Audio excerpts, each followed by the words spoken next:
New Jersey Governor Phil Murphy delivered his State of the State address in Trenton Tuesday, touting his accomplishments and plans for the future. CBSN New York's Meg Baker reports.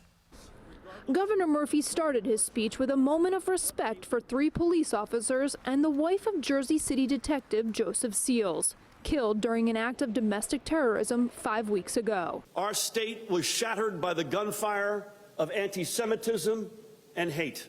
With that, he went on to say how recent events have only brought the state together. The state of our state is stronger and fairer than ever before. That's been Governor Murphy's motto. He lobbied for and with the legislature raised the minimum wage gradually to $15 an hour, and says he continues to fight for the middle class. The millionaire's tax will allow us to ease the property tax burden literally on millions of middle-class families and seniors. Political expert Jeanette Hoffman. And legislators controlled by Democrats don't want to hear it. They don't want to raise the income tax, nor do they want to raise the sales tax. Republicans responded that there is an exodus of people from the state because of high property taxes, because of a high sales tax, because of high income taxes, and because of high corporate taxes. NJ Transit is always a hot topic. Critics say the governor has not done enough in the past 2 years to fix it. Commuters don't care that their train came on time yesterday. They needed to come on time regularly. The series of reforms we are undertaking and the hundreds of millions of dollars in state budget investments we have restored are unquestionably improving things. Governor Murphy also focused on ethics reforms in Trenton. Today, I'm calling for all of us to work together to tear down the existing system and replace it with one that treats everyone with equal dignity and respect. A topic not mentioned, legalizing marijuana. Governor Murphy had promised to do this within the first 90 days in office, but the plan lacked support. Now lawmakers are trying to get it on the November ballot to let the voters decide. In New Jersey, Meg Baker, CBSN, New York. The so-called Bridgegate case is in the hands of the Supreme Court. Bill Baroni and DeAngelis appeared in court as justices heard their appeal Tuesday. The former aide to the Governor Christie and former deputy executive director of the Port Authority were convicted in the 2013 lane closures at the George Washington Bridge. Kelly and Baroni say they were scapegoats and blame Christie, who was not charged in the case. This past week marks 6 years since my world was turned upside down.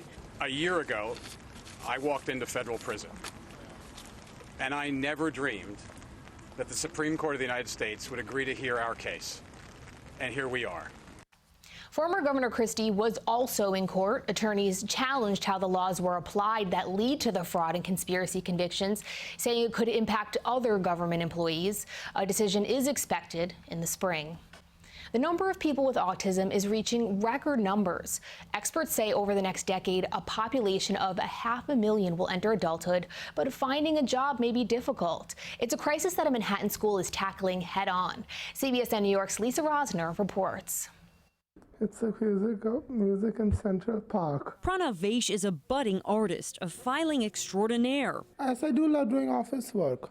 And legally an adult. I'm still 18 years old. I'll turn 19 years old on my birthday. Vaish is on the autism spectrum.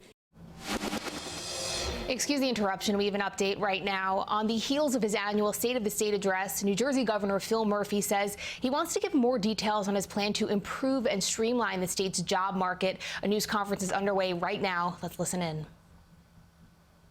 Engineers performing in dance companies and HBO productions, operating and staffing small businesses across the county, chefs, nurses, Jaguar technicians, and 100 other jobs.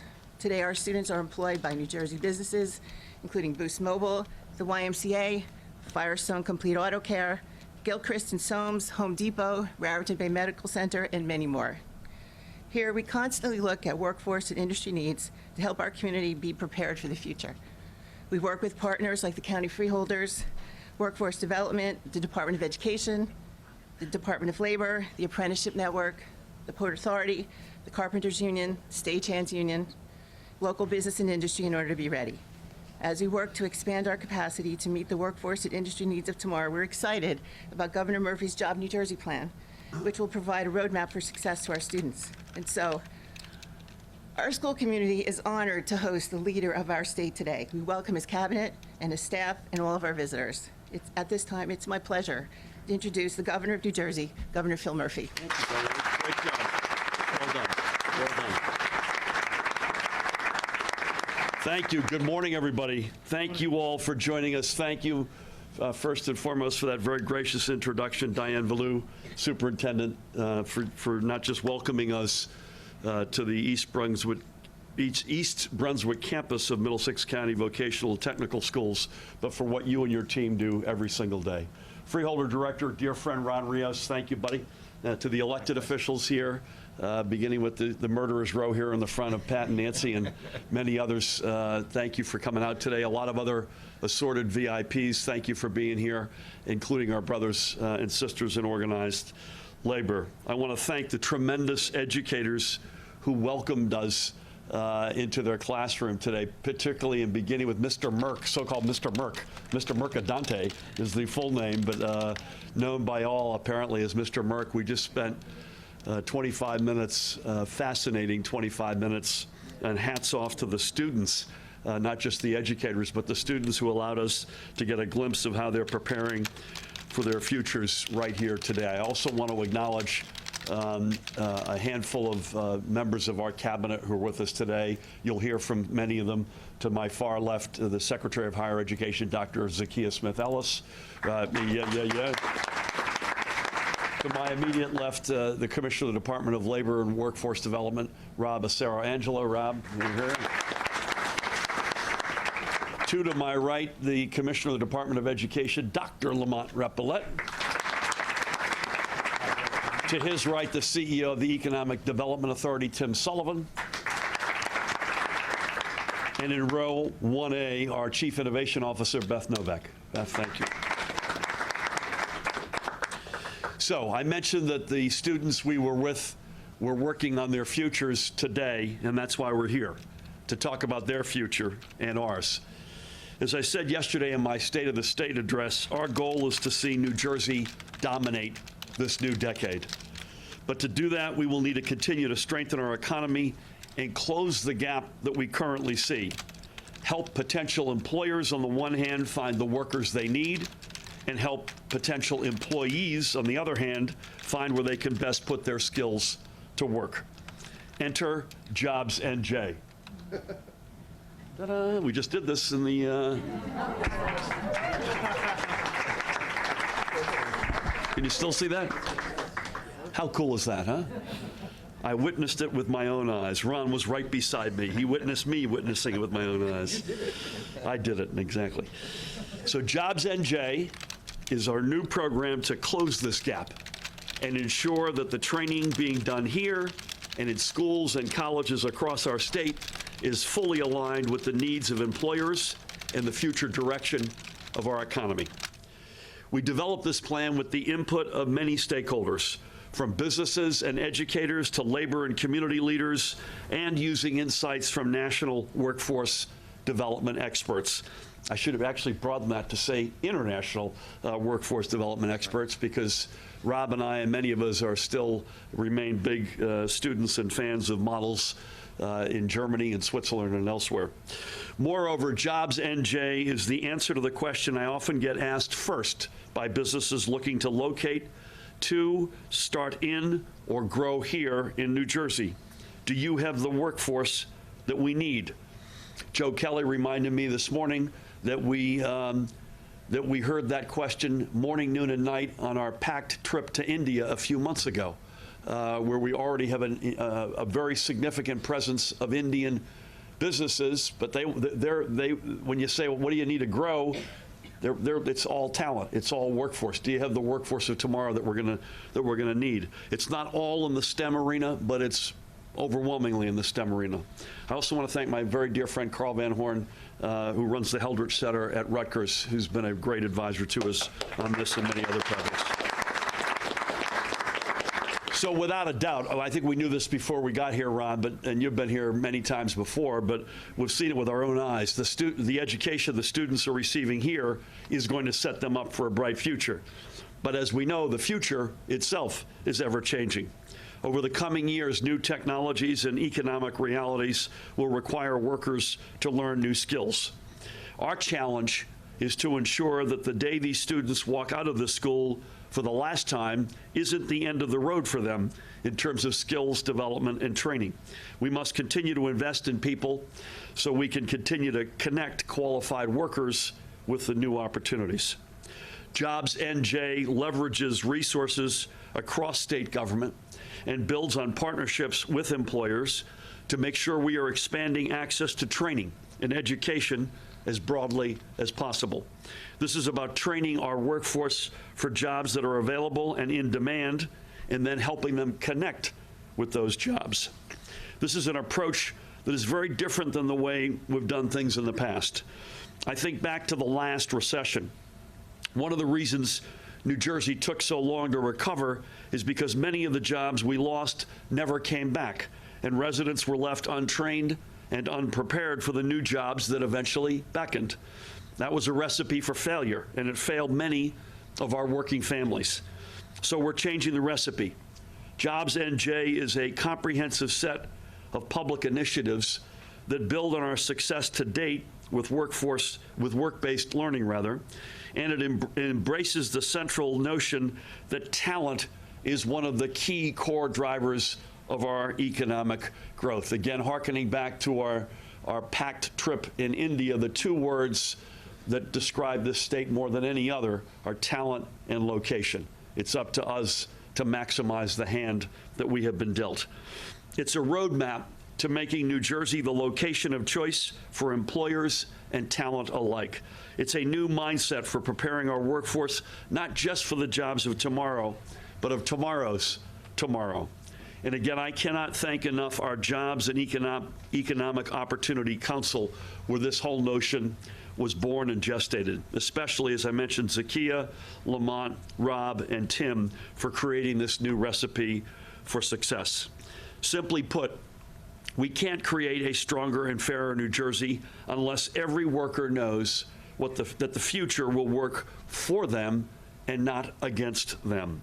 Jobs NJ is how we give them this confidence, and we're going to build the future together. Again, thank you all so much for having us here and for hosting us so graciously, to the whole team here, Diane, and all of your colleagues.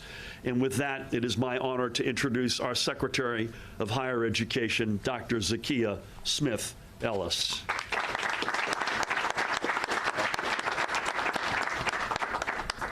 So I appreciate the charge from the governor to really tackle this issue. This is something that we often hear. I know he and his colleagues hear this from businesses, but we actually hear it from students as well, as he mentioned in the State of the State. I would say the second most important thing that they say to me when I go across the state is, first, they're mostly interested in affordability. But second, they want to make sure that when they go to college, that they're able to get skills from that expensive, often training, that's going to make them competitive in the labor market. So to make sure that students actually have their needs met, which is part of this mutually reinforcing piece here, we've got to grow that pipeline. We need to make sure that we're putting some bold stakes in the ground, and this plan does that. It builds on our higher education plan, which many of you had input in and participated in. And that plan said that we needed to focus our attention on some target populations. And today, I'm excited to announce that we're committing to get 250,000 more African American, Latinx, and Native American students across the finish line to earn a post-secondary credential. Because it's not about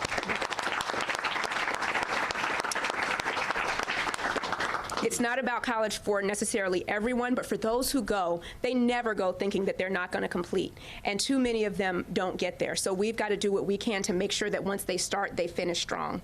The other piece, and that we don't often talk about with post-secondary education, we think about them as kids, but there are a lot of adults who are seeking a post-secondary credential. It may be that they're starting at a community college, and this is something that I know we've talked with our partners at the community college sector a lot about, is getting more adults into that pipeline. So we're also committing to getting 25,000 more adults a credential, some kind of post-secondary credential, by 2025.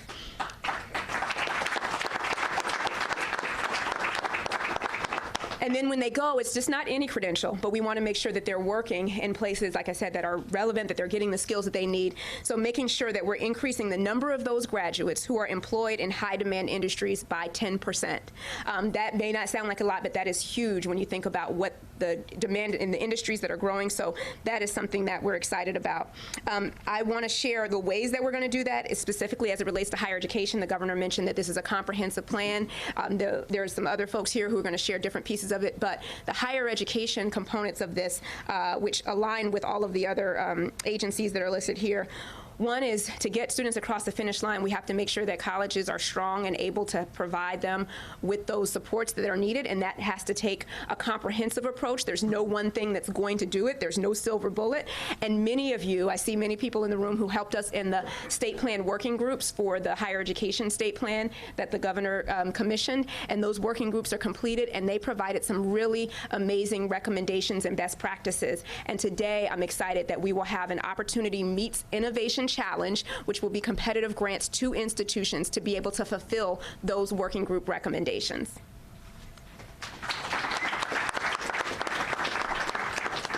The last, just a couple of things that I will mention. That's not the only thing that we need to do. There's a lot of other things that we're building upon. We're building on the work of our tuition-free community college commitment, and we're trying to think about ways to make that commitment more broad so that more students have an affordable pathway. And we've been talking with the Making College Affordable working group about ways to make that kind of guaranteed, affordable pathway more broad across the state. So more to come on that. And then many of you have been thinking about how do we make sure that business and industry provides input into the academic programs at colleges and universities so that students have that input.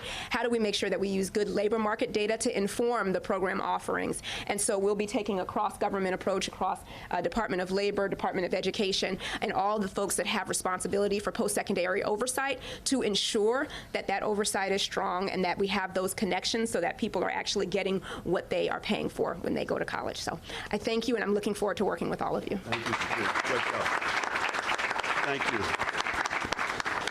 You know, this is a combination, and this is an important point for one of us to make before I ask Tim to come up and say a few words. Jobs NJ is a combination of a lot of stuff that we're doing already, that we're sort of codifying and putting under one roof, as well as some new steps such as the Zakiya mentioned, the innovation grant program for institutions of higher education. And I don't think we could aspire to do that whole notion if we did not have the extraordinarily good working relationships we have across what have, I think, too often in the past been stovepipes in government. I give an enormous amount of credit to my colleagues up here, to Beth, to Joe, and to many others here who have made it their business to make sure that there are no barriers and walls between or among our various governments, departments, or agencies. And because we have that confidence, we can put forward a program like this because we know we can take a lot of things that are happening in different places and again put them under one roof, and that it's not just words, but that it's actually effective in achieving the goals that Zakiya just outlined. So thank you to each and every one of you. With that, the CEO of the Economic Development Authority, Tim Sullivan. Thank you, Governor. It's an honor to be here and an honor to be with my colleagues from the Jobs and Economic Opportunity Council to talk about this really exciting plan. Back in October of 2018, the governor released his comprehensive economic development strategy. And I think one of the things that marked that approach and marked that strategy is different from how anyone else in New Jersey and most people across the country were thinking about economic development, is that it's a people-centered plan.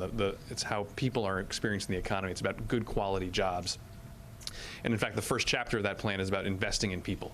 And what we're here today to announce is some of the connective tissue between that plan and some of the great work and all the great work that my colleagues in the cabinet are doing, particularly around things like higher education. So for example, in this plan, the governor's committing to making sure that there is a high quality credential in each region at the community college level in each of the 8 priority sectors that are outlined in the governor's plan, so that as we think about new industries that are growing or industries that we are strong in today and need to stay strong, that we are giving folks the access to the right credentials and the right skills and the right tools in the toolkit to be able to compete for those jobs of the future. Because as we sit here right now, we have an unparalleled competitive advantage as it relates to talent. Every single conversation we have with a business leader, as the governor mentioned, centers around talent and infrastructure and location.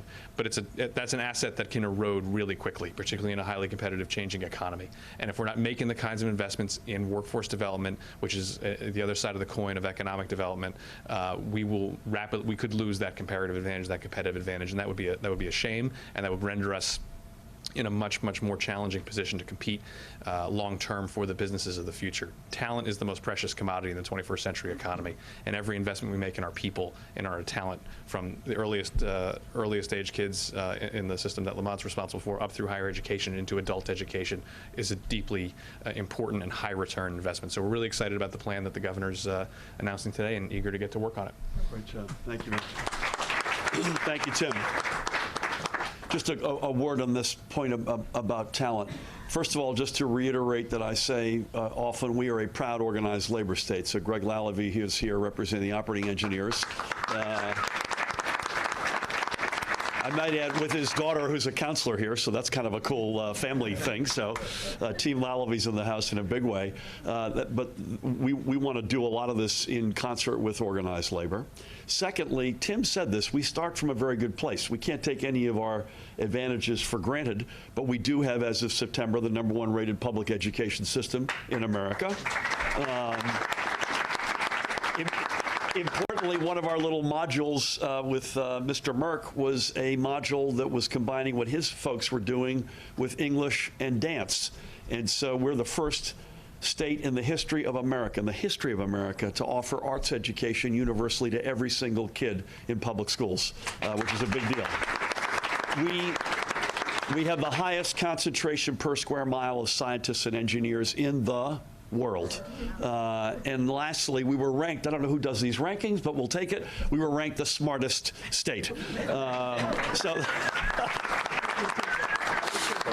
there's nothing we can't do. So that's a really good place to start. I say all of that for two reasons. One is to reiterate Tim's point. You got to earn those stripes every single year. And we have to wake up every day and make sure we've got a plan in place that guarantees, as an example, that we've got one of the top couple of public education systems in America. The second reason I say all this is, unlike some other states, and I'm not going to pick fights with other states, that start with an enormous deficit as it relates to talent. We're not doing this because it's broke. We're doing this to get a lead, to get a big step ahead, to be able to do what I said at the outset, to dominate this decade, to dominate the innovation economy. We want to steal a march on any competitor, not just state, but any competitor location in the world. So I'm proud of the pieces of the puzzle that we have. To Tim's point, we got to continue to earn them. But boy, let's take this moment, this confluence of talent-related bragging rights, and put us in a quantumly different place. So with that, please help me welcome the Commissioner of the Department of Labor and Workforce Development, Rob Acero-Angelo. Good morning, everybody. Thank you, Governor. Thanks for doing this in my great hometown, East Brunswick, right in the heart of Middlesex, the greatest county in all the land. It's an appropriate, all right, let's call it Middlesex. It's an appropriate venue as a key. I have a tattoo of it right here.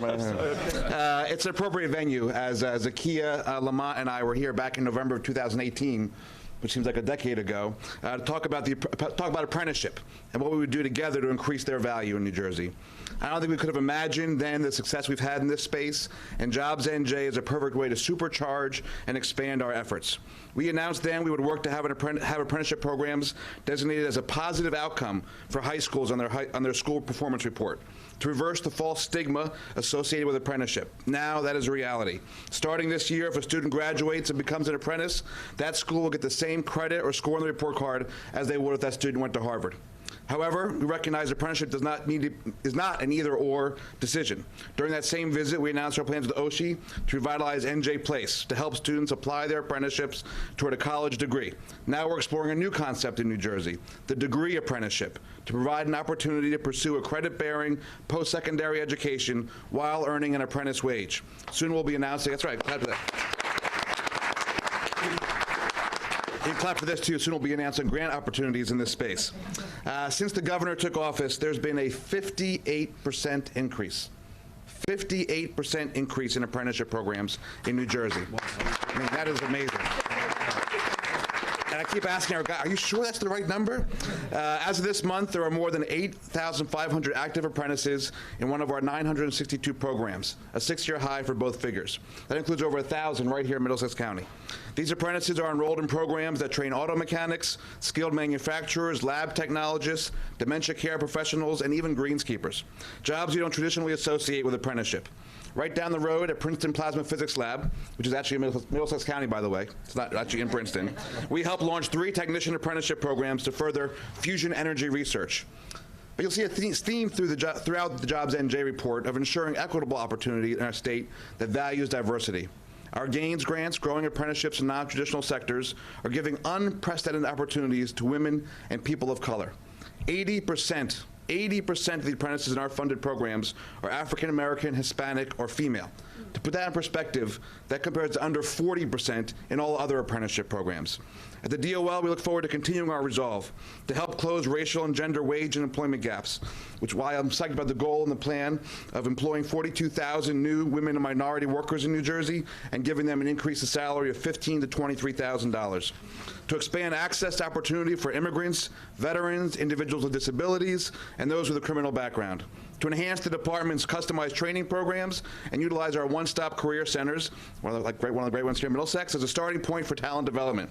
To match talent to employers by communicating to our students which jobs are most in demand and what they need to do to get them. To work with our employers through our sector-based industry partnerships and now NJ Talent Solutions to better understand and meet their future needs. And I want to acknowledge some of the employers that are here today that are already our partners. I see Sansone in the group, Operating Engineers, who mentioned before, the Employers Association of New Jersey, and Genesis Biotechnology Group. And there are more people working in New Jersey now than at any point in our state's history. Our unemployment rate has remained at historic lows. But to make sure this prosperity isn't temporary, we can't stop planning for the future just because our economy is strong now. As part of Jobs NJ, we will reimagine our unemployment system as a re-employment system, incorporating national best practices and evidence-based interventions such as digital job coaching, tools that will be available via our new digital coaching platform, thanks Office of Innovation, the New Jersey Career Network, released in the beta version as part of Jobs NJ. To the employers who ask us, where am I going to find the specialized workers I need, let me assure you, with Governor Murphy's leadership and through the Jobs NJ framework, we will continue making smart investments and implementing policies that cultivate growth.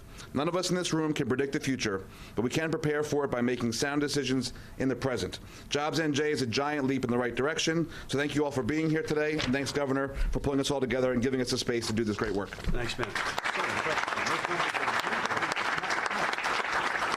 Wow. Even my mind is blown by some of those numbers. I gave the State of the State address yesterday. A friend of mine who said it was a really good address did say that he was able to watch The Irishman during the inside of the address. I took that as a positive. I thought that was a very good movie. And I'm Irish, so that's another reason. But there's another reason why we're here. We're not spiking any footballs. I hope you know that. We've got a historically low unemployment rate in the state, and we're incredibly proud of that. But at some point, there's going to be a recession. At some point, the winds are going to start blowing in our face. And I mentioned in my remarks, we didn't play that well last time. It is imperative that we play it well this time.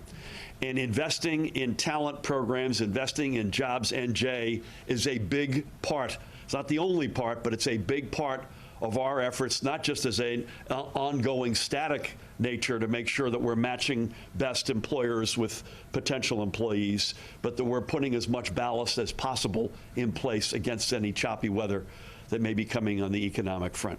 With that, last but certainly not least, please help me welcome our Commissioner of the Department of Education, Dr. Lamont Repillette.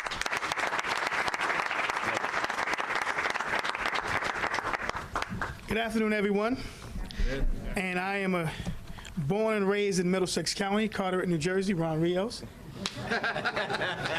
One of his daughters was one of my cheerleaders at a basketball team, so we have that connection there. But it's great to be back in Middlesex. Governor Murphy, thank you for your steadfast leadership in growing New Jersey's innovation economy. Secretary Smith-Ellis, CEO Sullivan, and Commissioner Sauer-Angelo. I am proud to work with these individuals on a daily basis. The governor talking about his efforts in breaking down the silos between agencies is commendable across not just our Middlesex County, but throughout the state. So thank you, Governor, for your stewardship and your leadership. State Board President Kathy Goldenberg and the whole Middlesex County team, thank you for your shared commitment to growing the talent and potential of New Jersey schools children. By marshaling the expertise and resource of all the agencies and stakeholders around the room, the Jobs NJ plan advances a whole government approach that is greater than the sum of its parts. Only together can we build access, training, and infrastructure necessary to position New Jersey as a leader in a national and global economy and as a center of innovation. We're proud of the work we've done at the Department of Education. More important, to advance this cross-agency initiative. To expand access and opportunity, the administration's Computer Science for All initiative has invested $4 million to promote equitable access to high-quality computer science education for students throughout the state. But beyond computer science, we're strengthening our career and technical education through securing our children's future Bond Act grants for vocational schools and through the mission-driven implementation of the federal Perkins 5 law, which increases access to high-quality CTE programs. To train individuals for in-job demands, last year the administration rolled out the P-TECH school model that brings together public schools, community colleges, and businesses to provide high school students a chance to earn a STEM-related associate's degree while still in high school. This year we'll be rolling out 2 more within the coming month. Building on this work and supporting the achievements of New Jersey Apprenticeship Network, the department's expanding pre-apprenticeship program in a new direction, or we call it Expand Grant, will help students develop career focus in key New Jersey industry, working with the Labor and Workforce Department. So thank you, Rob, for really partnering with us on that grant. Through these policies and other initiatives, we're creating new pathways for success in high school.